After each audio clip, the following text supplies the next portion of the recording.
और देखिए कल जो है वो बिहार के नेताओं के साथ भी मंथन किया गया। बिहार के नेताओं के साथ भी मीटिंग हुई कांग्रेस आलाकमान की, और इंडिया गठबंधन में सीट शेयरिंग को लेकर स्थिति क्लियर करने की कोशिश की गई। कुछ डिटेल्स हैं कल की बैठक को लेकर, उसके बारे में आपको बता दें। सीट शेयरिंग की टेंशन बिहार पर जो कांग्रेस का मंथन है वो शुरू हुआ कल के दिन। बिल्कुल, आलाकमान ने क्या कहा आपको बताते हैं। कल की मीटिंग में महागठबंधन सरकार मजबूत है, यह आलाकमान ने वहां पर बिहार के कांग्रेस नेताओं से कहा है कि किसी भ्रम में न रहे, महागठबंधन सरकार बिहार में मजबूत है। और लोकसभा चुनाव मिलकर लड़ेंगे, ये बिहार के नेता क्या बोले ये आपको हम बता रहे हैं। देखिए आलाकमान ने कहा कि मेहनत के लिए हर कार्यकर्ता तैयार है, और बिहार के नेता क्या बोले देखिए, सीट बंटवारे को लेकर लचीले रहेंगे, ये बात उनकी तरफ से कही गई। बिल्कुल, तो आलाकमान ने स्पष्ट किया कि मेहनत के लिए हर कार्यकर्ता तैयार रहे, लेकिन बिहार के नेताओं ने कहा कि सीट जो बंटवारा होगा बिहार में उसको लेकर हम लोग फ्लेक्सिबल रहेंगे, लचीला रुख अपनाएंगे। मीटिंग के बाद बिहार कांग्रेस के अध्यक्ष अखिलेश प्रसाद सिंह ने एबीपी न्यूज से बात की। सीट शेयरिंग के मुद्दे पर उन्होंने कहा कि इंडिया गठबंधन की कमेटी की 29 तारीख को बैठक होगी, इसमें वो अपनी बात रखेंगे। और साफ कर दिया कि सीट बंटवारे पर कांग्रेस का रुख लचीला रहेगा, जोर रहेगा कि कांग्रेस को सम्मानजनक सीटें वहां पर मिले। सबको ये जानना है कि बिहार में आप लोग कितनी सीटों पे चुनाव लड़ रहे हैं। मैं कोई एस्ट्रोलॉजर तो हूँ नहीं, इसका एक प्रोसेस है, और मैं बता दिया कि 29 तारीख को जो अलायंस कमेटी बनी है एआईसीसी की, उसके सामने सीटों पर जाके चर्चा करनी है, और 29 तारीख को जाके हम अपनी बात रख देंगे। पीसीसी के तरफ से मैं और सीएलपी जाके हम लोग उस मीटिंग में प्रदेश अध्यक्ष के तौर पे आप क्या चाहते हैं, कितनी सीटें कांग्रेस को मिलनी चाहिए? प्रदेश अध्यक्ष के तौर पर मैं चाहूँगा कि कांग्रेस को सम्मानजनक सीटें मिलें और जीतने वाली सीटें मिलें।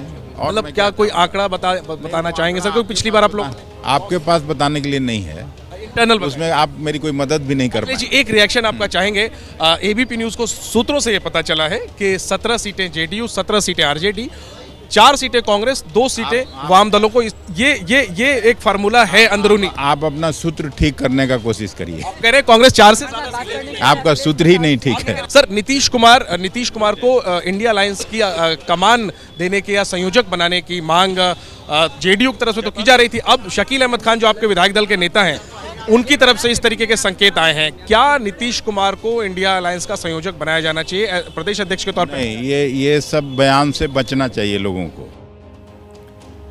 और देखिए उधर लोकसभा चुनावों से पहले बिहार में जेडीयू में हलचल तेज हो गई है। बड़ी खबर यह है कि बिहार के मुख्यमंत्री नीतीश कुमार पार्टी के राष्ट्रीय अध्यक्ष बन सकते हैं, क्योंकि चर्चा है कि लल्लन सिंह जेडीयू के अध्यक्ष पद से इस्तीफा देंगे।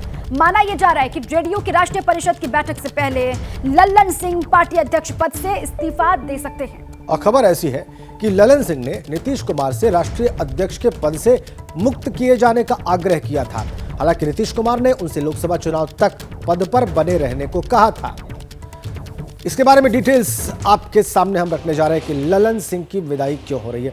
स्वाभाविक सा प्रश्न है, लल्लन सिंह इस्तीफा क्यों देना चाह रहे हैं? नीतीश को प्रधानमंत्री पद का उम्मीदवार बनाने का दावा किया था, लालू परिवार से बढ़ गई थी करीबी।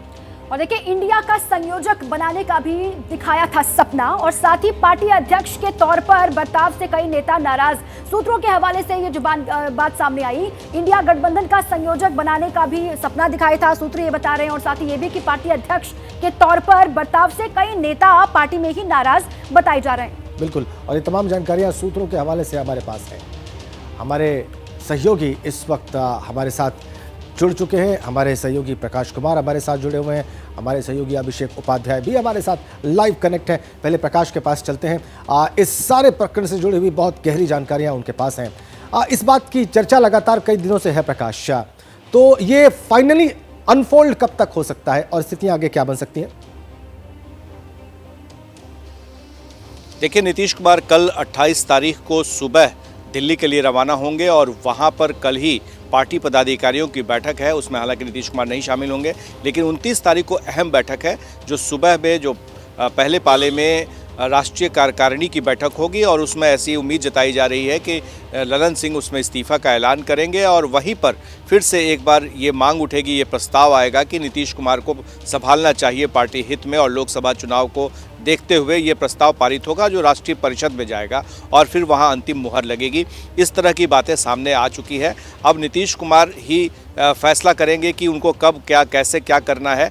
पर यह भी बात है कि ललन सिंह ने इस्तीफे की पेशकश की थी और जिस पर नीतीश कुमार ने कहा था कि विचार करिए और लोकसभा चुनाव तक रहिए, लेकिन ऐसा कुछ होता दिखता नज़र नहीं आ रहा है। अभी जो फिलहाल जो मेरे सूत्र बता रहे हैं कि ये तय माना जा रहा है कि नीतीश कुमार एक बार फिर से दूसरी बार राष्ट्रीय अध्यक्ष की कमान संभालेंगे। इसके पहले भी वो राष्ट्रीय अध्यक्ष एक बार रहे थे जब शरद यादव के से उन्होंने कमान ली थी और कुछ दिनों तक वो राष्ट्रीय अध्यक्ष रहे। उसके बाद फिर उन्होंने राष्ट्रीय अध्यक्ष का पद आरसीपी सिंह को दे दिया था। हालांकि आरसीपी सिंह बाद में किस तरह से हटाए गए ये भी सबने देखा है और अब ललन सिंह भी इस्तीफा दे रहे हैं। तो जाहिर है कि ये सारा मामला जेडीयू के अंदर खाने में जो कुछ भी चल रहा था उसे सुलझाने की कोशिश हो रही है। एक तरह से लोकसभा चुनाव से पहले क्या क्या संकेत मिल सकते हैं उसे देखने की जरूरत है। जेडीयू के भीतर चल रहा है उसको सुलझाने की कोशिश की जा रही है, ये जानकारी आप दे रहे हैं। और कल और परसों तो दिल्ली में बैठक होनी है जेडीयू की, जो भी होगा वो तस्वीर साफ हो जाएगी।